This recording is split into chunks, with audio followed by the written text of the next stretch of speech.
Nous sommes en présence aujourd'hui de Monsieur Yves Coppieters, médecin et épidémiologiste et professeur à l'Université de Bruxelles, à l'Université libre de Bruxelles. Pascal Capitaine, qui est la coordinatrice du label Hygiène et Sécurité chez Visit Brussels.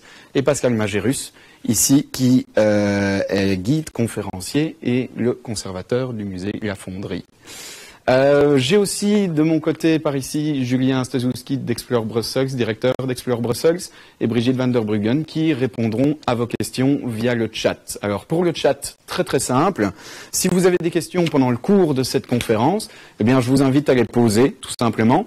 J'aimerais essayer de vous demander de bien mettre à qui vous la mentionnez. Donc si vous posez la question à Monsieur Coppieters, à Madame Capitaine ou à Pascal Magérus, n'hésitez pas à bien le noter. Elles seront relayées et on fera une session de questions-réponses à la fin de la présentation. Alors, dernière petite chose aussi, la conférence est évidemment transmise en live, vu que vous la voyez maintenant. Si vous ratez le début, si vous arrivez en cours de route, eh bien, ne vous inquiétez pas, 30 minutes après la fin de celle-ci, elle sera disponible sur le même lien sur lequel vous êtes pour l'instant. Et elle sera ensuite disponible aussi sur les sites d'Explore et de Urban Brussels, donc d'Explore Brussels et Urban Brussels principalement. Voilà, j'en ai fini avec les petites consignes pour le bon fonctionnement de tous ici. Et je vais d'abord passer la parole à Monsieur Yves Coppieters, qui est donc médecin et épidémiologiste, qui va nous faire un état des préventions individuelles et collectives du Covid-19. Je vous donne ceci au passage. Merci beaucoup. Voilà. Merci beaucoup et merci à Explore Brussels de m'avoir invité pour cette conférence, pour parler en quelques minutes de la prévention individuelle et collective sur l'épidémie qu'on vit toujours actuellement, et vous parler d'abord, puisque je suis médecin épidémiologiste, un peu d'épidémiologie quand même. Vous avez vu tous visualiser ce fameux virus, le SARS-CoV-2. C'est un virus assez stable dans la nature et assez pernicieux, vous avez compris, puisque 80% de la population qui sont infectés par le virus sont asymptomatiques, mais ils continuent à transmettre. Et puis, il y a 20% des gens qui vont développer des formes, des syndromes grippaux, et malheureusement, 5% d'entre eux vont développer des formes graves. Donc, à l'échelle de la population, c'est un virus pernicieux parce que parmi nous, il y a des gens qui sont en pleine forme et qui potentiellement transmettent le virus. Alors, il y a certaines populations qui sont moins à risque par rapport à ce virus, que sont les petits-enfants, les enfants, les femmes enceintes. Mais quoi qu'il en soit, s'ils attrapent le virus, ils sont quand même des transmetteurs, même s'ils ne font pas des formes particulières. Donc, où est-ce qu'on en est dans l'épidémie actuellement? Vous vous souvenez des fameuses courbes, on est à la fin de la phase descendante, mais en fait l'épidémie est toujours là. Et donc on va devoir vivre maintenant pendant des semaines et des mois avec un bruit de fond, c'est-à-dire un nombre de transmissions en continu tous les jours. Et puis si on lâche un peu nos mesures de prévention, ce bruit de fond va augmenter. Et donc ce sera toujours un peu plus de transmission. Et puis si on respecte les mesures de prévention, le bruit de fond va diminuer. Donc tout dépend en fait de nos comportements individuels et collectifs si on veut, je dirais, maintenir dans le temps l'état de la situation comme elle est actuellement, puisque je vous rappelle qu'on n'a pas de traitement et qu'on doit attendre le vaccin, un vaccin prévu en 2021 pour pouvoir avoir une protection, je dirais, plus franche contre ce virus. Alors, cette diapositive est un peu compliquée, mais c'est simplement pour rappeler les modes de transmission du virus. En fait, le virus se transmet essentiellement par voie aéroportée, par nos postillons, les micro-gouttelettes, lorsqu'on parle, lorsqu'on chante, lorsqu'on s'exprime face à quelqu'un. Et si ce quelqu'un est à moins de 2 mètres de nous et qu'on est transmetteur dans nos micro-gouttelettes, on risque de le contaminer. Alors, il y a aussi tout le débat sur la température, sur la saison. En fait, on se rend compte que malgré l'été, c'est un virus qui va être peu affecté par la température et qui n'est pas un virus, pour finir, qui est un virus saisonnier, malheureusement. Donc on va devoir vivre avec lui et ça va être peu influencé, si ce n'est qu'on sait qu'en hiver, c'est-à-dire dès l'automne prochain, avec les conditions d'humidité et de froid, le refroidissement, le virus trouvera, je dirais, un environnement encore plus favorable pour se transmettre de personne en personne. Voilà, donc retenons vraiment cette mode de transmission par voie aéroportée. Et puis l'autre mode de transmission, on va y revenir, c'est simplement le contact avec des surfaces infectées, parce que je postillonne, je contamine, je sais pas moi, une table, un verre, etc. Et donc si je prends ce verre et je porte après mes mains à mon visage, je risque de me contaminer. Donc voilà, la transmission est assez simple, elle se passe par l'air, et donc et ça il faut le retenir, c'est le principal geste barrière, c'est la distance de sécurité. Donc si je suis à au moins 1,50 m et peut-être 2 pour avoir toute sécurité d'une personne contaminante, c'est exceptionnel vraiment d'être contaminé. Donc vraiment la distance de sécurité est vraiment, je dirais, l'arme préventive la meilleure contre cette infection, puisque c'est un virus respiratoire qui se transmet par voie aéroportée.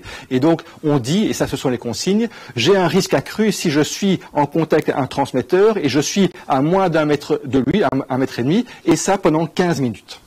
Donc voilà, donc retenez vraiment ça, parce qu'il n'y a pas beaucoup d'autres modes de transmission que cette voie aéroportée directe de l'un à l'autre.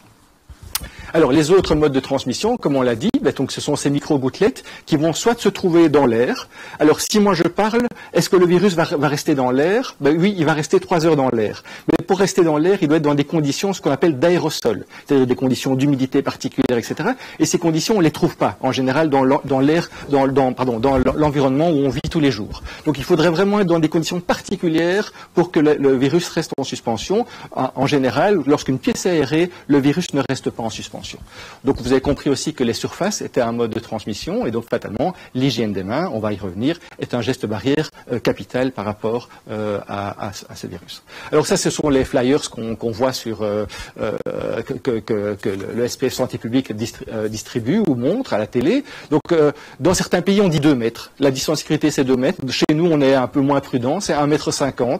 Mais en tout cas ce qu'il faut retenir, c'est que si on veut protéger les gens, s'il y a en face de vous une personne plus vulnérable au Covid-19, puisque malheureusement, ce sont surtout les personnes de plus de 65 ans ou des personnes qui ont des pathologies particulières qui sont à risque. Si vous avez 1,50 m avec elle, il n'y a aucun risque de la contaminer ou qu'elle vous contamine. Donc, je vous rappelle les gestes barrières. Donc, c'est l'hygiène des mains à tout prix. C'est éternuer dans son coude si on n'a pas de mouchoir ou si on n'a pas de masque. Et alors, bien sûr, ne pas se saluer, ne pas se faire encore la bise. Ça, je pense que c'est un peu trop tôt. Et alors, bien sûr, la distance de sécurité. Alors, si on devait faire un hit parade des gestes barrières, j'avais dit 1, c'est la distance de sécurité et 2, c'est l'hygiène des mains. Si franchement, même si vous n'avez pas le masque, parce que la situation professionnelle ne le permet pas, si vous maintenez ces 2 gestes barrières, vous êtes quasi à une faible probabilité de transmission. Alors, les surfaces. Ben oui, les surfaces, il y a eu tout un débat là-dessus. Est-ce que le Covid résiste sur les surfaces? Ben oui, il résiste sur les surfaces et c'est pour ça qu'on demande une hygiène des locaux, une hygiène du matériel particulière. Donc ça résiste 3 heures dans l'air, mais il faut vraiment des conditions particulières, donc ça c'est assez rare. 24 heures sur le carton, 2 à 3 jours sur le plastique, 2 à 3 jours sur le métal. Donc métal, c'est une clinge de porte, etc. Donc bien sûr, tous ces objets, tous ces matériaux que vous manipulez dans votre profession et dans votre vie privée, ben vous devez les désinfecter si bien sûr une personne extérieur aurait touché ces objets. L'hygiène doit être particulière sur les boutons d'ascenseur, sur les toilettes, sur les clinges, donc tous les endroits où plusieurs personnes vont utiliser un même objet, un même matériel. Alors on avait une discussion tout à l'heure sur les GSM. C'est vrai que votre portable est un nid de microbes, mais ce sont vos microbes à vous, on est bien d'accord, hein, c'est différent quand même qu'une clinge de porte ou une latrine ou une toilette. Alors, les gestes barrières, ben donc ça, c'est vraiment, je dirais, la solution pour maintenir cette épidémie à un seuil minimum comme on l'a actuellement. Et attention à tout ce qui est éternuement, tousser. Alors, c'est pour vous et bien sûr pour les autres qui sont autour de vous et qui toussent. Il faut absolument que quand quelqu'un tousse, fatalement, elle doit protéger sa bouche, hein, avec les mains, avec son coude. Et puis, systématiquement, c'est l'hygiène des mains après, puisque le virus se trouve sur les mains. Et de vos mains, vous allez contaminer les surfaces. Donc, il faut vraiment avoir à disposition ce gel ou ce savon, cette eau, pour directement laver les mains, et c'est très important. Attention, ne pas se serrer les mains, ne pas s'embrasser, ne pas être trop près en termes de contact social. Ça, c'est aussi la clé du succès. Alors, quel est votre risque lorsque vous êtes guide ou lorsque vous êtes responsable de visites particulières? En fait, ce sont les mêmes risques dans la vie de tous les jours. Donc, ce que vous faites dans la vie de tous les jours, vous devez le transposer à votre montre professionnelle, c'est-à-dire ce que vous faites dans ce déconfinement, comme actuellement. Et donc, c'est fatalement, vous êtes en contact avec un plus grand nombre de personnes qu'avant. Donc, vous allez vous protéger, j'espère, de façon un peu plus forte qu'avant, et vous allez protéger aussi les personnes qui vous accompagnent. Et donc, fatalement, la protection, c'est la distanciation sociale et c'est la protection vis-à-vis des gouttelettes. Alors, certains travaillent avec des plexiglas, donc ça c'est lorsque vous n'avez pas un contact direct, mais c'est vrai, autant mettre une barrière physique entre vous et le visiteur, et si c'est pas le cas, bien sûr, alors c'est la distance de sécurité, c'est le masque, et puis alors nettoyer les surfaces que vous allez manipuler, un objet, un microphone, de l'argent, etc. On ne nettoie pas l'argent, mais en tout cas on se nettoie les mains après l'avoir manipulé, et donc c'est clairement le lavage et la désinfection des mains qui sont la clé du succès associée à ces distances de sécurité. Et donc il faut transposer dans son monde professionnel tout un environnement qui permet ce lavage et cette désinfection des mains.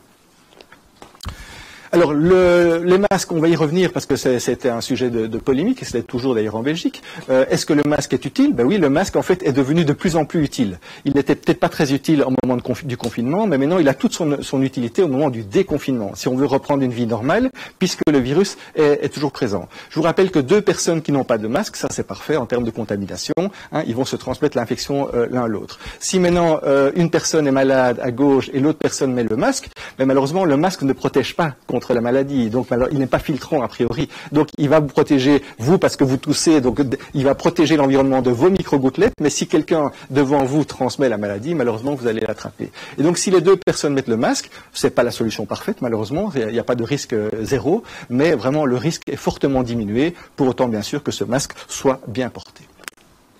Alors, il y a eu toute la discussion sur les masques, et donc, si vous voulez une sécurité à 100%, ben, ce sont ces fameux masques FFP2. Pourquoi? Parce que c'est un masque, bien sûr, qui retient vos micro-gouttelettes, mais c'est surtout un masque qui filtre l'air extérieur. Donc, ce masque-là, bien sûr, a une garantie, il est bien porté, a une garantie à 100% si vous êtes malade ou si vous voulez vous protéger contre la maladie. Malheureusement, à l'heure actuelle, ces masques sont encore réservés au corps médical, mais peut-être que ça va se on va pouvoir l'utiliser à d'autres fins. Le masque chirurgical, il est très bon pour empêcher vos micro-gouttelettes, mais il n'est pas sûr à 100% par rapport à une contamination extérieure, mais quand même, il vous protège à 80%. Et puis alors, les fameux bandanas, les masques, je dirais, artisanaux, ceux-là, il faut quand même fortement se méfier. C'est une protection de 20 à 30%. Voilà, si vous êtes en contact avec quelqu'un qui transmet la maladie, ben c'est une petite barrière physique, mais c'est une barrière physique quand même assez faible. Alors, donc, le niveau de protection est très faible si 2 personnes ne portent pas de masque. Le niveau de protection est très élevé à droite si 2 personnes portent le masque. Et puis, toutes les situations intermédiaires, c'est à vous de le choisir. Si la personne transmetteur n'a pas le masque, le niveau de protection est faible. Et si la transmetteur porte un masque, le niveau de protection, là, devient plus élevé, même si vous n'avez pas de masque. Alors, l'usage des masques, dans un cadre professionnel, je pense qu'il faut quand même favoriser les masques chirurgicaux et pas les masques artisanaux, parce que quand même, ils ont un niveau de protection, comme je l'ai dit, de 80%, et je pense qu'en termes de prévention, ça semble plus intéressant.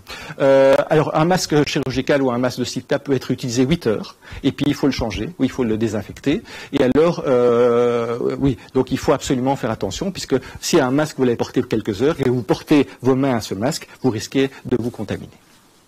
Donc, important de bien porter le masque, hein, et donc il y a des flyers pour ça. Un masque, ça ne se met pas n'importe comment, ça se met, on désinfecte les mains, on l'installe avec les cordelettes, on le cale sur son nez et en dessous de son menton, et une fois qu'il est mis, on n'y touche plus. Ça, c'est très important, parce que après, vos mains vont s'infecter dans l'environnement. Alors, ça, c'est aussi un flyer du SPF Santé Publique.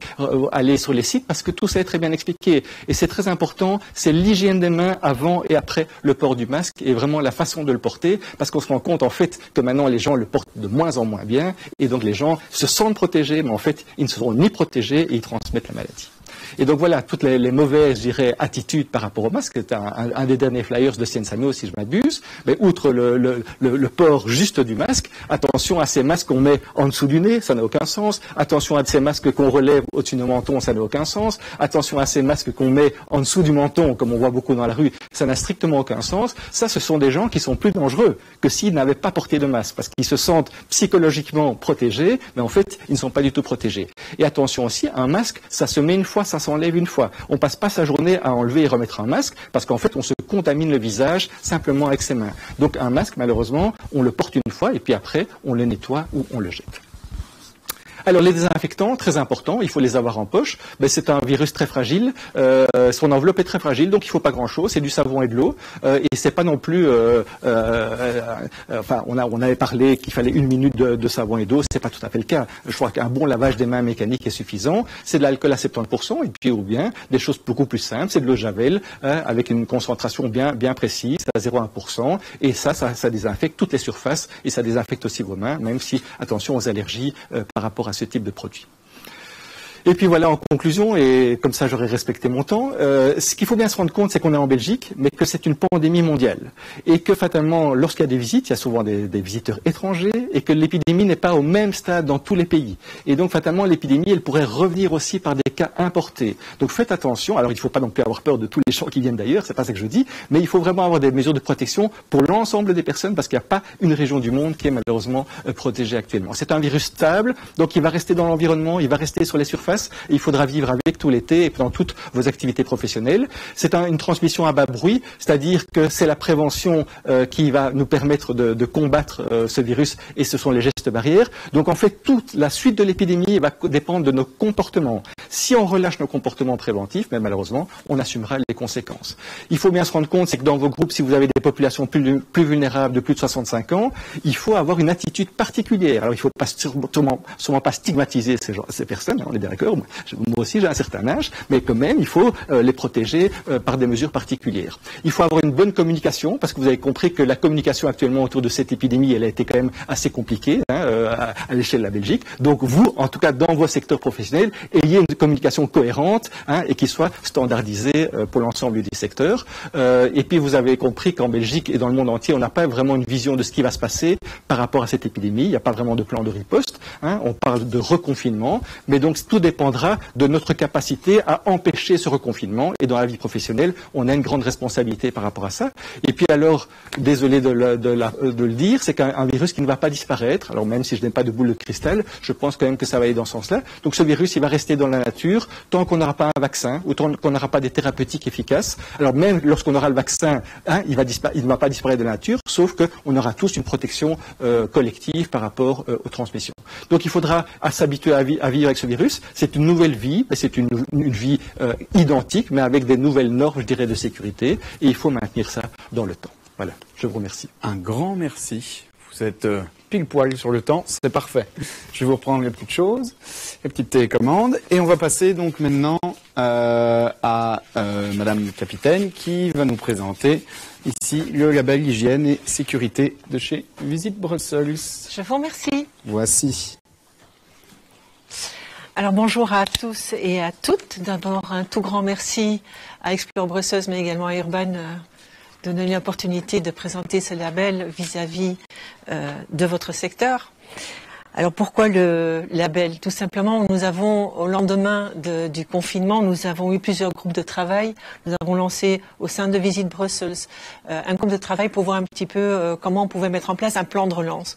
Il y a beaucoup d'idées qui sont venues, on a eu pas mal d'échanges.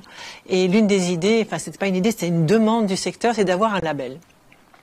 Alors nous nous sommes mis effectivement à la recherche de différents éléments pour constituer un protocole bien sûr sur base des différentes directives gouvernementales et du CNS également. Et nous sommes arrivés aujourd'hui à avoir notre protocole et le label qui va sortir très bientôt, d'ici fin de la semaine. Alors pourquoi ce label? Tout simplement, c'est pour permettre au secteur de redémarrer dans les activités dans les meilleures conditions possibles. Le Covid, c'est pas facile. Tout le secteur a été très très largement touché et on va tous essayer de se mettre un petit peu le pied à l'étrier et de faire ce qu'on peut avec les mesures qui nous sont données. L'objectif premier, c'est de réassurer le public. Enfin, c'est de rassurer le public, mais qu'il soit national dans un premier temps, parce que malgré tout, pour l'instant, on remarque peu à peu des visiteurs qui reviennent quand même sur Bruxelles. Mais surtout également, la deuxième phase, c'est le côté international.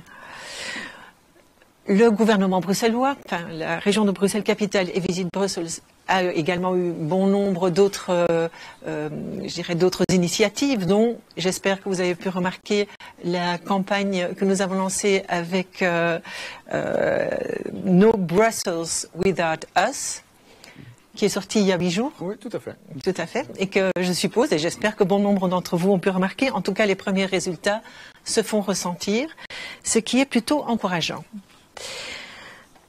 Alors, il est évident également que pour nous, il était important, enfin pour nous et pour d'autres associations également, il était important d'avoir ce label, principalement vis-à-vis de l'étranger, parce que Bruxelles regorge quand même de beaucoup d'entités internationales, et du coup, il était important d'avoir quelque chose qui puisse également avoir un impact au niveau de l'international. Alors, le label même. Tout le contenu du protocole a été mis sur pied en collaboration avec les différentes fédérations et les autres acteurs du secteur. Nous avons à chaque étape consulté les différents secteurs pour voir si effectivement c'était faisable, parce que ça ne sert à rien non plus d'être plus catholique que le pape, j'allais dire, et de se maintenir justement aux normes évidentes de sécurité sanitaire, sans devoir pousser trop loin. Il faut savoir également que depuis le début, on a démarré ça au mois d'avril, on a déjà dû adapter ça à plusieurs reprises. À chaque CNS, à chaque communication du gouvernement, nous avons adapté ces mesures. Et ces mesures, comme le disait M. Peters, peuvent également encore changer dans le futur. Nous verrons. Pour l'instant, en tout cas, c'est une image de ce qu'il y a aujourd'hui et nous verrons bien ce que l'avenir nous dira, ou en tout cas les prochains mois.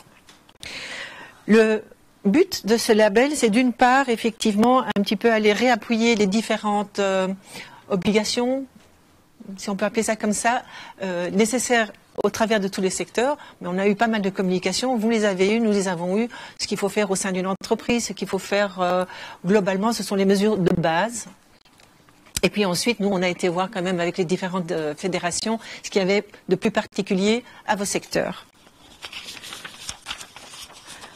Alors, le protocole même. Le protocole, d'une part, vous avez donc les règles, et vous allez remarquer, il va donc être publié fin de la semaine. Le protocole, il y aura une partie, tout ce qui est règles générales, donc c'est transversal, tout secteur confondu. Et puis, il y aura la partie typique pour chaque secteur. Et nous reprenons les principaux secteurs touristiques sur Bruxelles. On va arriver, j'espère que vous allez savoir lire, je vais peut-être juste reprendre et vous lire brièvement ce que nous avons concocté, enfin pas concocté, mais récupéré en tout cas comme données qui pourraient être applicables pour votre secteur. D'abord et avant tout, il faut dire que les mesures qui sont prises par le gouvernement au sujet des moyens de transport sont d'application. Donc pour les visites à vélo, en métro ou en car, vous devez vous référer à ce que préconise le gouvernement. En plus de ces règles générales, on a ce qu'on appelle, on a essayé aussi de faire des mesures obligatoires qui nous semblent vraiment essentielles, et puis des mesures conseillées. Et là, on vous laisse libre arbitre. Bien sûr, il vaut mieux faire les deux, mais on ne veut pas vous l'imposer non plus. Comme disait M. Peters, obliger le port du masque nez-bouche pour les visiteurs et le port du masque nez-bouche ou d'une visière transparente pour les guides que vous êtes. Donc on ne veut pas vous imposer le masque, c'est mieux, c'est clair, mais il est évident qu'avec un masque, vous allez avoir difficile à vous exprimer ou à vous faire comprendre en tout cas. Pour certaines activités, mais je ne crois pas que ce soit votre cas, mais on a essayé d'être général. Les croisières en bateau sur les fleuves, par exemple, veillez à ce que le personnel place le public. Par exemple, chaque fois, veillez à ce qu'il y ait bien une banquette de vide entre différentes personnes. Mais la même chose également, si vous faites asseoir votre audience à un certain moment quelque part, veillez quand même toujours à maintenir cette distanciation, si c'est possible. C'est la première chose à essayer de faire. Alors surtout, essayez d'éviter, quand je dis toucher, c'est éviter surtout que les personnes qui sont avec vous touchent des surfaces, que ce soit les monuments, les plaques, etc. Bon, tout le monde connaît Cerclas à la Grand Place. On ne touche plus les bras de Cerclas pour l'instant. C'est évident. Quand le groupe s'arrête, là également, essayez de voir que les gens ne se regroupent pas, parce que tout le monde a tendance à faire ça une fois qu'on s'arrête, on a tendance à se regrouper vers vous. Et essayez malgré tout de garder ces distances entre eux et vis-à-vis de vous. C'est la meilleure sécurité, je ne peux que le rappeler. Ensuite, au niveau des mesures conseillées, favorisez l'achat de matériel complémentaire. Il est évident que plus vous vous tenez loin de votre public, moins il y aura de problèmes au niveau de la contagion. Et effectivement, si vous pouvez avoir un matériel qui vous permette d'avoir un petit haut-parleur ou quelque chose qui vous rende audible par rapport à votre public, ce serait pas du luxe, on va dire ça comme ça. Favorisez également la mise à disposition d'un kit d'hygiène élémentaire pour chaque guide, qui comprendra des masques jetables en cas d'oubli des clients, ou alors essayer de voir peut-être dans les alentours s'il y a des ventes de masques, parce que j'avais cru comprendre également qu'on verrait d'essayer d'avoir des masques dans différents endroits où effectivement s'il fallait quelqu'un oublier un masque, ben, vous pourriez l'acheter, ou la personne surtout pourrait l'acheter à bas prix. Les mouchoirs en papier jetables à mettre dans des corbeilles à cet effet, parce qu'actuellement il y a des corbeilles spécifiques également. Et alors les lingettes désinfectantes ou du gel hydroalcoolique, parce qu'effectivement je suppose que vous aurez beaucoup plus de mal à vous laver les mains n'importe où. Donc veillez surtout à avoir du gel en suffisance. Et la bouteille, elle doit être baignée par vous, bien évidemment, et pas par tout le monde, sinon ça ne sert à rien. Je voudrais juste ajouter au niveau du gel, avec les beaux jours qui sont déjà là, mais qui arrivent également, si les personnes qui ont du gel touchent le visage, etc., faites quand même attention au soleil, ça déshydrate quand même pas mal la peau, et il pourrait y avoir une réactivité par rapport au soleil, je crois. Tout à fait. Voilà. Alors, le voici, notre Brussels Health Safety Label. Vous voyez là devant vous le format poster, oui, poster également, mais surtout le sticker qu'on va livrer aux différents établissements du secteur culturel pour mettre sur les vitres. Pour les guides, on a pensé à faire des pins ou des... J'arrive plus à trouver le nom. Des petits badges qui pourraient reprendre. Donc c'est pas le layout final pour vos badges, mais on pensait effectivement produire des badges afin que vous puissiez porter ça lors de vos tournées. Le label a été certifié. En fait, je vous explique un petit peu le déroulement. On s'est d'abord penché sur le protocole. Sur base du protocole, on a d'abord dû le soumettre également à la région Bruxelles-Capitale qui l'a validé. Et ensuite, on a dû aller à la recherche d'une société pour valider ce label et ce protocole. On a fait un marché public, puisque nous sommes tous tenus de le faire. Marché public qui a été remporté par Socotec, qui est une société qui existe dans 21 pays différents, qui quand même a environ 13 000 clients, qui existe depuis 25 ans et qui est fort spécialisée dans tout ce qui est certification ISO. Donc en matière de sécurité, en tout cas, ils sont très poussés. Et comme la plupart des sociétés de certification se sont spécialisées les derniers temps dans justement le Covid. Alors, ce label va être lancé fin de la semaine, le 3/7. Il va être disponible en tout cas sur le site de Visit Brussels. Qu'est-ce que vous allez y retrouver? Vous allez y retrouver tous les renseignements. Vous allez y retrouver également le protocole. Vous allez y retrouver également des documents qui sont élaborés pour l'instant encore par la société Socotec. Ce sont des documents qui vont reprendre les bases mêmes du label, ce à quoi vous devez vous astreindre pour obtenir le label. Ensuite, il y aura également un formulaire de candidature pour le label. Et il y aura certains documents que vous devrez compléter également pour pouvoir faire votre demande. Cette demande arrive à ce moment-là chez Socotec, est analysée et une fois qu'elle est approuvée par Socotec, elle vous sera donc attribuée. Vous allez recevoir un certificat et du coup vous allez également recevoir le matériel nécessaire selon le secteur.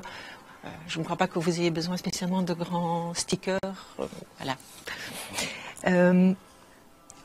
Il est important de savoir que le label est gratuit. Et que toute personne qui répond effectivement à ces différents critères vont recevoir ce label. Ensuite, il y aura des contrôles. Donc on n'a pas voulu non plus imposer un contrôle au préalable pour vraiment pouvoir commencer le plus rapidement possible. Vous devez tous recommencer à travailler, on ne va pas commencer à faire des lourdes procédures. Par contre, il y aura des audits aléatoires par la suite. Si lors de ces audits, on remarque qu'effectivement il y a des choses qui posent problème, on va vous demander de rectifier le tir. Vous aurez un certain temps. Je ne sais plus par cœur quelle période vous avez pour rectifier le tir. Et au-delà de cette période, si vous n'avez pas, si vous n'êtes pas mis en ordre, si je puis dire ça comme ça, le label risque de vous être retiré. Mais c'est le souhait de personne. On veut juste garantir une sécurité par rapport aux touristes et surtout avoir cette image de sécurité bruxelloise. Je crois qu'il est fort important d'appuyer ça. Ce label sera accessible à tous nos partenaires touristiques qui désirent bien sûr l'obtenir. Il est gratuit. Donc en remplissant les documents nécessaires, vous pouvez l'obtenir. Une fois que ce sera accepté, vous recevez votre certificat. Et Visite Brussels va également veiller à une campagne de communication autour de ce label, que ce soit au niveau national ou international. Et effectivement, le label démarre le 3 du 7. Donc les premières candidatures pourront se faire via le site de Visite Brussels. D'ici là, nous allons envoyer les liens utiles aux différentes fédérations et à tous nos contacts du secteur afin que vous puissiez effectivement transmettre cela vers tous vos membres. Super. Voilà, je vous remercie beaucoup. Un grand merci aussi pour ces éclaircissements. Et je vais vous reprendre le boîtier à nouveau. Ah oui. Merci. Et on va passer donc à notre dernier intervenant qui va vous parler un peu des mesures un peu plus pratico-pratiques et vraiment l'impact que ça a au niveau du guidage. Voilà, Pascal Magérus. Merci, bonjour, merci de m'avoir invité. Donc moi je vais être très prosaïque, très pratique lorsque je vais vous parler maintenant. Comment ça se passe quand nous allons guider? Donc peut-être que pendant le confinement, vous avez comme moi, vous avez suivi vous avez visité des musées dans le monde entier virtuellement. Vous avez peut-être suivi Michel Draguet qui nous faisait visiter le musée des Beaux-Arts. Tout ça est très bien, mais rien ne vaut une vraie visite guidée en chair et en os. Donc, trop de virtuel tue un petit peu l'intérêt, à mon sens. Alors, ce que je voudrais vous donner comme information aujourd'hui, c'est du pratico-pratique. C'est très prosaïque. Peut-être que vous avez déjà commencé à reguider, donc ça va. Vous auriez beaucoup de choses peut-être à ajouter. Peut-être vous n'avez pas encore guidé, vous posez beaucoup de questions, vous hésitez à le faire. Donc ce que je voudrais, moi, vous donner comme information, ce serait pour vous inciter peut-être à reprendre le travail. Alors, là, M. Copillaert a bien dit, on vit une expérience difficile. On ne peut pas faire autrement, mais ça va être transitoire. Ça, c'est la bonne nouvelle. Un jour, on aura un vaccin. Un jour, le Covid aura disparu. Un jour, on va revivre normalement. On se fera la bise et on pourra retoucher quantité d'objets et le bras de Cerclas. Ça va venir, mais en attendant, il faut faire avec. Et là, les guides ont un avantage, c'est que les guides s'adaptent. Les guides peuvent s'adapter. Un bon guide est un guide qui réussit à s'adapter. Et ça, comme guide, on le montre à chacune de nos visites. On s'adapte aux conditions, on s'adapte au public. C'est quelque chose que nous faisons très bien. Alors, le public va-t-il être au rendez-vous? Les quelques visites que j'ai déjà faites m'affirment en effet que le public est avide de visites guidées. Moi, j'espère que la saison va recommencer avec peut-être quelques opportunités liées à cette crise. Par exemple, c'est l'occasion pour nous, guides, de revoir nos fondamentaux. Comment est-ce qu'on pose la voix? Où est-ce qu'on se place? Comment est-ce qu'on organise notre visite? Tout ça, on n'y pense plus vraiment. On avance, on guide, et c'est peut-être l'occasion de revenir un petit peu sur ce que nous faisons.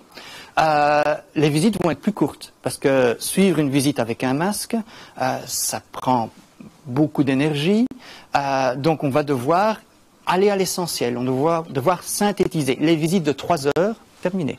Donc on va essayer d'être beaucoup plus, aller beaucoup plus au but de nos propos. Les groupes vont être restreints. Ça va être des groupes beaucoup plus petits, une dizaine, 15 personnes. Donc ça va permettre aussi une autre interaction, quelque chose de beaucoup plus intime, à 1,50 m bien entendu, mais une interaction qui permet de rencontrer vraiment les gens et de parler avec eux. Quand on a un grand groupe de 25-30 personnes, c'est pas toujours possible. Avec un petit groupe, ça va être l'occasion. Et puis surtout, nous allons pouvoir atteindre d'autres publics, des publics qui peut-être n'avaient jamais fait de visite guidée. L'été va être particulier. Beaucoup de gens ne vont pas partir à l'étranger. On va vouloir redécouvrir notre pays, redécouvrir notre ville. Des publics neufs vont arriver à nous, de leur proposer quelque chose, à nous de les séduire par des visites de qualité. Alors, ce que je voudrais faire, c'est peut-être revoir les différents moments de la visite que vous connaissez très bien, et voir comment on pourrait les adapter, que ce soit des visites en intérieur, des visites en extérieur. Alors, on accueille nos visiteurs. Je vous rappelle, le fondamental, c'est que la visite guidée, c'est avant tout une expérience agréable, bien sûr. Donc ça, c'est vraiment ce qui va motiver les gens à venir, c'est de passer un bon moment et de s'informer. Mais c'est aussi d'être rassuré. Et là, c'est un autre fondamental qui fait son apparition avec la crise, c'est que le visiteur doit se sentir rassuré s'il veut revenir. Il faut le rassurer avant la visite, pendant la visite et après la visite. Et là, ça va être très important. Et comme guide, vous allez avoir ce rôle-là aussi de devoir rassurer le visiteur. Masque ou non? La grande question, quand est-ce qu'on porte le masque? Quand est-ce qu'on ne le porte pas? Alors, pour guider avec un masque, c'est impossible, sauf si vous voulez vous évanouir par manque d'oxygène, mais c'est vraiment très très compliqué de guider avec un masque, de porter sa voix avec un masque. Donc on peut porter le masque pour accueillir les visiteurs. Et notre grand ami dans tout ça, c'est le gel. Pourquoi pas? On a d'autres formes, on peut plus se serrer la main, mais pourquoi ne pas s'offrir du gel? Offrir du gel quand les gens arrivent, ça met tout de suite une ambiance où on se sent à l'aise. Si vous avez dans des magasins bruxellois maintenant, quand vous avez des bonbonnes de gel à disposition, on se rend compte, mais on est quand même bien accueillis ici. C'est quelque chose qui ne fait pas de mal. Et le guide va devoir tout de suite en accueil annoncer les consignes, qu'on va devoir porter le masque, expliquer pourquoi, qu'on va devoir garder les distances, qu'on va devoir peut-être s'espacer.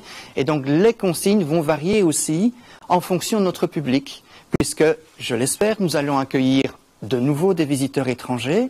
Dans leur pays, les règles sont peut-être différentes, ne fût-ce que de la distance sociale, ne fût-ce que le port du masque. On va expliquer les règles qui sont en vigueur à Bruxelles et ce qui va se passer pendant cette visite.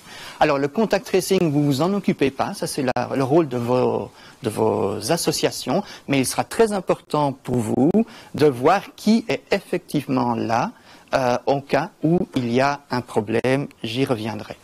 Alors, dans les visites en extérieur, quand porte-t-on le masque, quand ne porte-t-on pas le masque? Pour le guide, je l'ai dit, c'est très difficile de guider avec un masque. Soit on privilégie la visière, soit on garde une distance qui est suffisamment grande pour empêcher toute contamination. 4-5 mètres de distance en extérieur quand c'est possible. Donc ça va vous obliger à poser votre voix ou avoir des instruments qui permettent de prolonger votre voix. Donc ces distances, c'est la distance qu'on a avec le groupe, mais la distance aussi entre les gens sera quand même beaucoup plus facile à gérer qu'on imagine. Parce que les groupes vont être petits. C'est des groupes limités, parce que vous allez avoir dans ces groupes des familles et des amis qui vivent dans la même bulle, donc qui vont se regrouper tout naturellement. Et donc on sait que là, la distance par rapport à votre public va diminuer. Cette distance va vous obliger à choisir un emplacement où vous avez suffisamment d'amplitude pour déployer votre groupe. Et vous allez pouvoir utiliser un amplificateur de voix éventuellement si vous n'avez pas une voix qui porte très loin. Donc il y a des outils qui existent et des outils, il faut les utiliser. Les documents, comme guide, on adore distribuer des documents, on adore montrer des cartes, faire passer des documents, etc. Là, ce n'est plus possible. Soit vous les faites plus grands, soit vous ne le faites pas du tout et vous oubliez cette médiation. Quelques recommandations aussi que vous avez déjà tous bien compris, c'est qu'il faut éviter les lieux très fréquentés, les lieux où il y a beaucoup de passages. C'est qu'il faut éviter les espaces qui sont des espaces réduits, les petites ruelles, etc. On essaye d'éviter. Si on doit passer, par exemple, par une impasse, on fait passer les gens les uns à la suite de l'autre et le guide est amené à gérer. C'est d'ailleurs l'occasion à ce moment-là de rappeler les consignes de distance. Ça, c'est pour les visites en extérieur.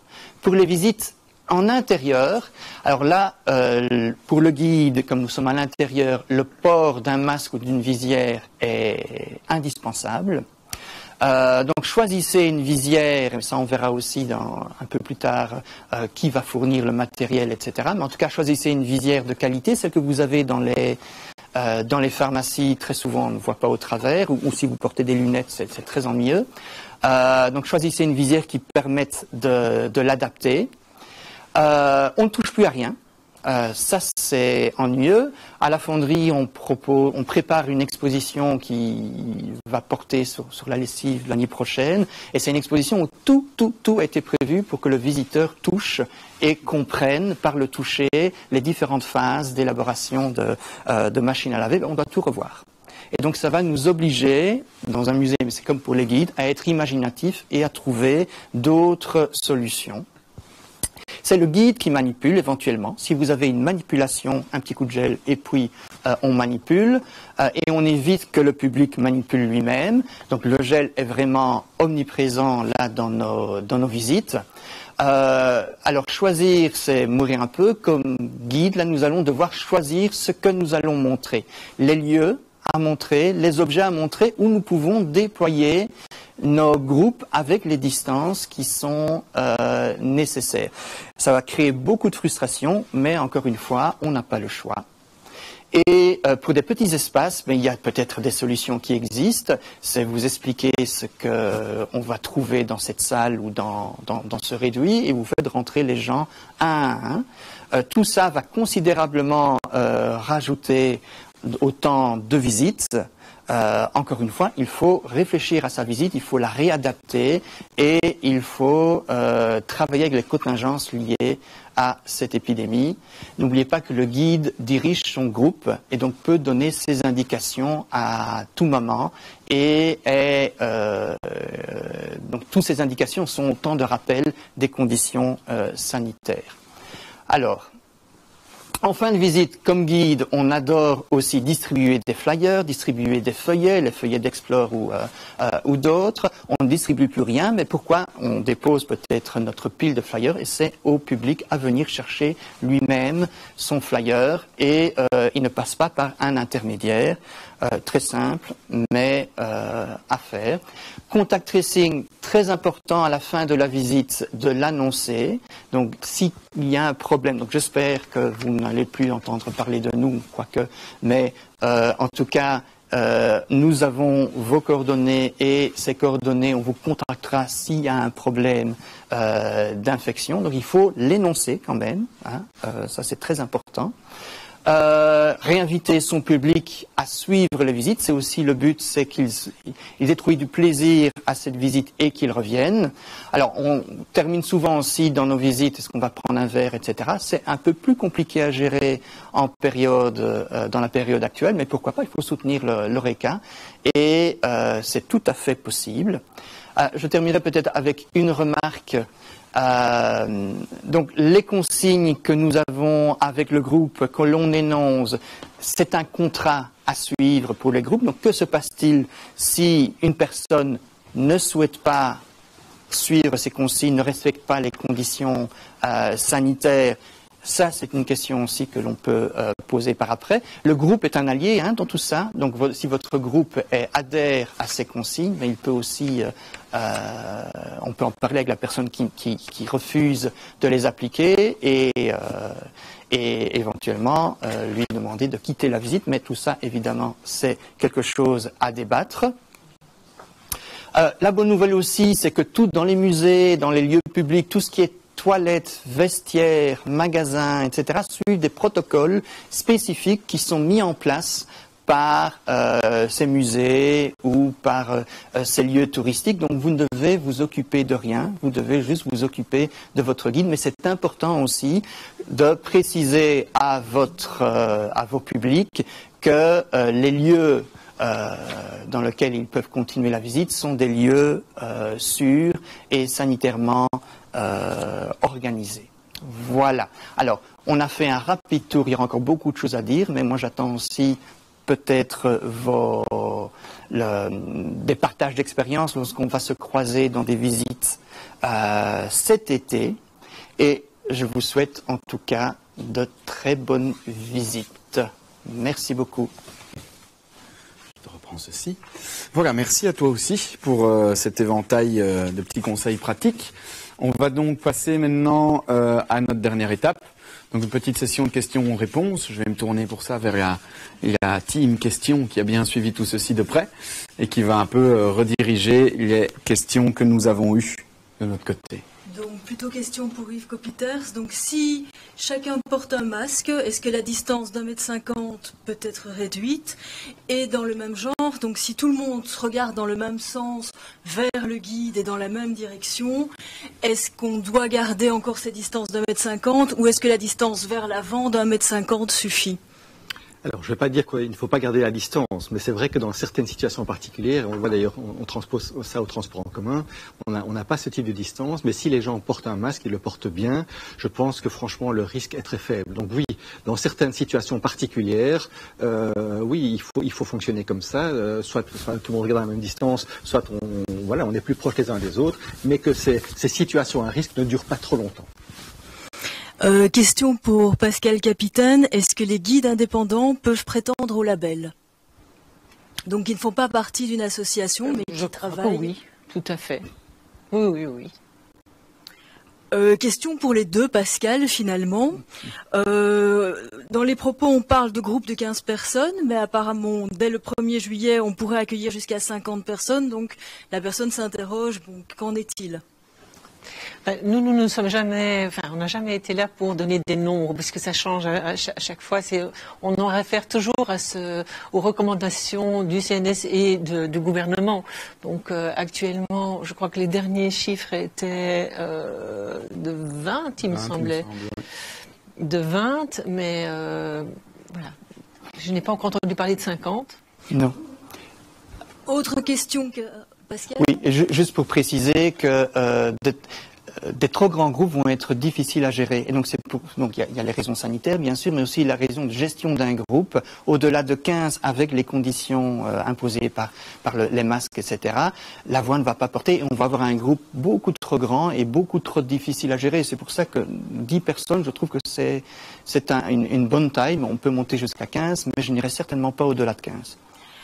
Question aussi soulevée, pourquoi assimiler les promenades à vélo au transport en commun avec port du masque obligatoire, puisque les vélos créent déjà une distance? C'est une recommandation que nous avons repris d'un protocole existant. Et voilà, nous sommes basés, je vous ai dit, on n'a pas été inventé toutes ces règles non plus. C'est pas le rôle de visite d'aller d'aller inventer des règles. On a juste été reprendre ce qui existait déjà. On l'a regroupé et on a essayé de voir ce qui correspondait le mieux de façon transversale et puis en particulier par rapport aux différents secteurs. Et c'est un élément qu'on a dû reprendre d'un protocole existant, mais je ne pourrais plus vous dire lequel exactement. Parce que la question aussi du nombre de personnes revient vraiment couramment. Peut-être Julien, combien de personnes puis-je guider? Est-ce que le guide peut imposer finalement le port du masque? Ah oui. Je vais peut-être répondre moi à ça. Alors je suis peut-être dans l'erreur parce qu'on a tous notre interprétation de la situation évidemment. Mais d'abord par rapport à ce que Pascal tu disais maximum 15, nous pour les associations c'est quand même plus basé sur 20 tant qu'on savait appliquer toutes les recommandations qui étaient reprises dans le protocole énoncé par Pascal. Voilà. Alors, est-ce qu'on peut imposer le port du masque à un visiteur? On ne peut pas imposer à un visiteur de porter le masque, mais on peut l'exclure d'un groupe. Et là, on va parler des responsabilités. Donc, ça veut dire que c'est à l'association, donc qui fournit le travail au guide, qui amène le groupe, de définir les règles et le protocole et de l'appliquer et de l'interpréter à sa propre façon. C'est à l'association aussi de fournir le matériel, donc les visières, les micros portatifs si nécessaire, les masques pour le public, le gel. Par contre, c'est au guide à les faire appliquer sur le terrain. Et donc, c'est nouveau pour vous, c'est nouveau pour nous, les associations aussi. Donc, il ne faut pas hésiter à faire des retours de terrain bien après cette formation, quand vous aurez recommencé à guider. Il y a peut-être des choses qu'on va voir dans la pratique qui ne sont pas du tout réalistes. Et alors, on s'adaptera au niveau des associations. Et s'il faut, on en reparlera avec Visit Brussels.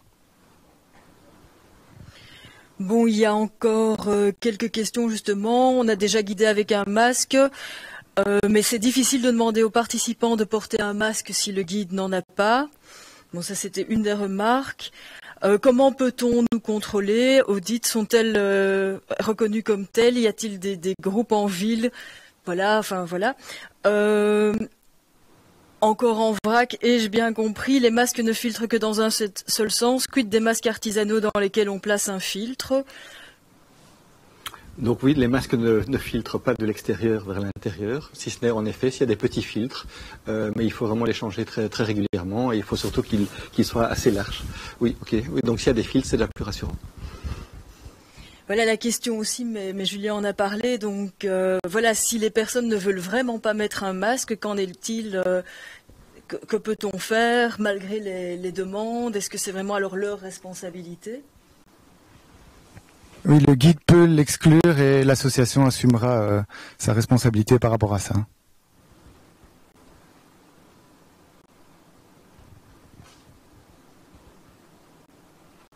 Bon, la question des bus aussi.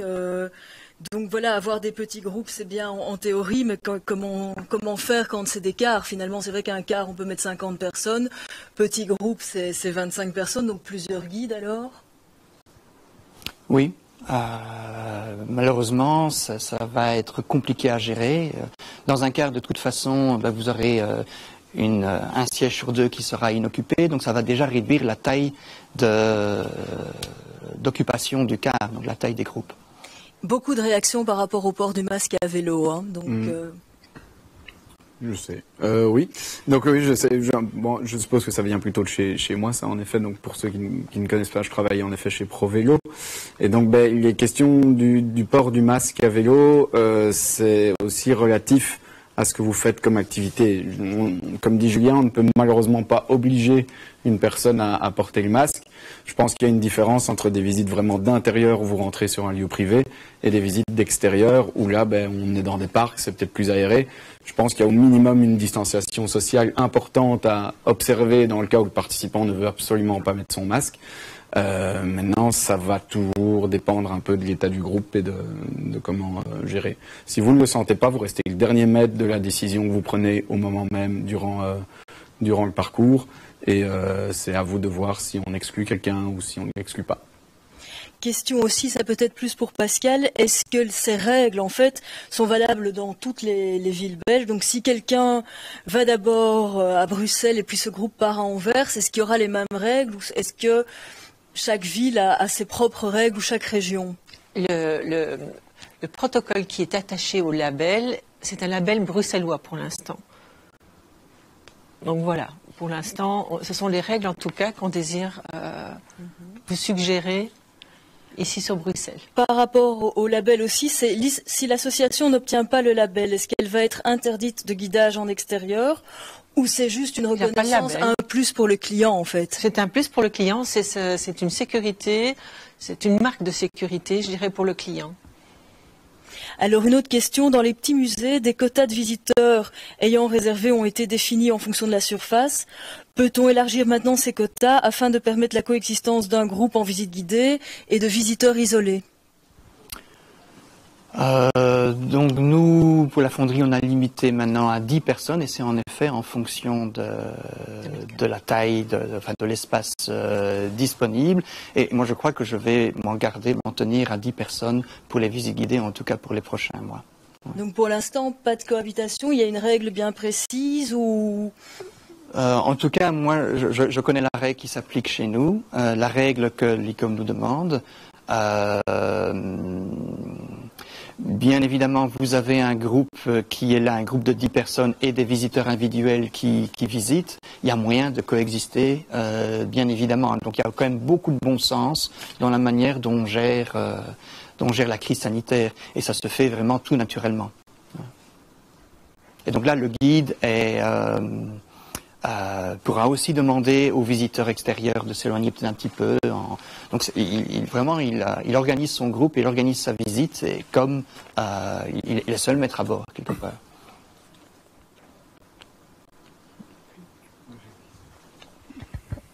Apparemment, vous pouvez continuer à poser vos questions dans le chat. Moi, j'en ai une à laquelle personne ne peut répondre.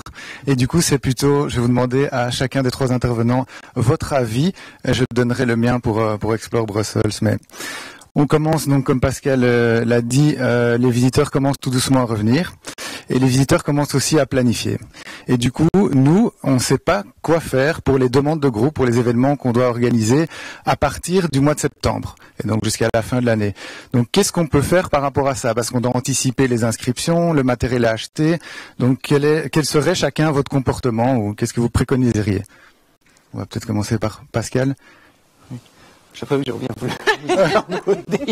Mais pour nous, là, on a des exemples, un exemple précis. Donc, on a toute une série d'animations principalement scolaires, d'animations liées à des expositions. Il est clair que le public scolaire ne va pas revenir à partir du mois de septembre. Donc, qu'est-ce que l'on fait? On imagine autre chose. On imagine des valises pédagogiques, quelque chose de différent.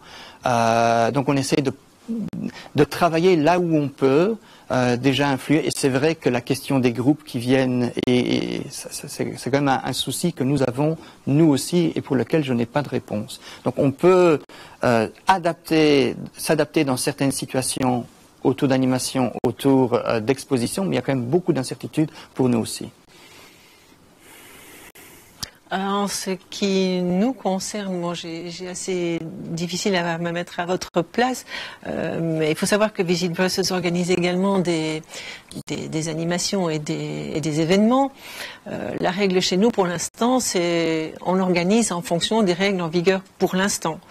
Si ça se débloque, tant mieux, et il faudra peut-être adapter au dernier moment. Et pour l'instant, on suit les règles en vigueur, et on essaie d'avoir beaucoup d'imagination pour faire cadrer nos événements dans les règles qui sont imparties à ces événements. Maintenant, on peut se déconfiner encore plus ou se reconfiner. Je n'ai pas une boule de cristal, je n'ai aucune idée de ce qui se passera dans les mois à venir. Je ne peux juste qu'espérer qu'on puisse peu à peu retrouver une vie et des activités normales. Et en attendant, malheureusement, comme vous, je crois que tous les secteurs du tourisme sont tenus de se plier aux règles en vigueur. Voilà, donc en effet, il y a trois possibilités. Soit l'épidémie diminue fortement en Belgique, mais on ne va jamais relever les mesures barrières et de protection parce qu'elle est trop importante dans le monde entier. Donc le risque d'importation est trop important et donc avec reprise chez nous. Soit l'épidémie reflambe rapidement, ce qui est aussi une probabilité. Et là, malheureusement, ce sera des confinements sectoriels. Ce ne sera pas un confinement général, ce sera peut-être votre secteur qui sera touché ou d'autres secteurs. Ça tout dépend où ça repart. Mais donc concrètement, c'est qu'en fait, ce qu'on applique aujourd'hui, ce sera la même chose en septembre. Donc ce que vous mettez en place aujourd'hui, mettez-le en place à moyen terme parce que c'est sûr que, en tout cas jusqu'à l'hiver prochain, vous serez dans les mêmes mesures, je dirais, de protection collective et individuelle à mettre en place. Donc je pense qu'on est vraiment dans un statu quo maintenant pour plusieurs mois. Et donc c'est bien de le savoir. Donc c'est un investissement, en tout cas pour un moyen terme. Merci Monsieur Copiters, merci à tous pour ces réponses. On s'est basé, nous, chez Explore Brussels, sur ce raisonnement-là. Donc on part du principe qu'en septembre, octobre, novembre, rien ne va changer. Et donc on a reporté le Banat Festival, si vous connaissez, qui devait avoir lieu en mars. On l'a reporté fin septembre. La Brussels Biennale Néoclassique, elle aura lieu dans la foulée juste après. On va se baser sur des groupes de maximum 20 personnes, dépendant de la taille du lieu qu'on va faire visiter. Et alors les mêmes mesures sanitaires avec le gel, le masque, la visière et les micros. Encore quelques questions. Donc Pascal a parlé du tracing. Est-ce que c'est légal dans le secteur des visites guidées alors que ça ne l'est pas? Voilà, question d'une guide. De toute façon, pour avoir le tracing, pour avoir une réservation, comme c'est sur réservation, vous laissez vos coordonnées, votre adresse mail ou votre numéro de téléphone. Pour moi, c'est déjà quelque chose d'important. Donc, dans le cas de la réservation, c'est ce qu'on va demander. C'est simplement une adresse de contact. Là, je pense qu'on reste dans la légalité. Autre question, est-ce qu'il est possible de demander aux personnes qui ne veulent pas porter de masque, donc là on parle en extérieur, d'alors quand même suivre la visite, mais de respecter la distance d'1,50 m? Je pense qu'en termes de scientifique, il faut comprendre que ceux qui font l'effort suffisent pour ceux qui ne font pas l'effort. Donc, si 100% des gens font l'effort, tant mieux. Mais si 60% des gens font l'effort et 40% ne font pas l'effort, les 60% qui font l'effort suffisent.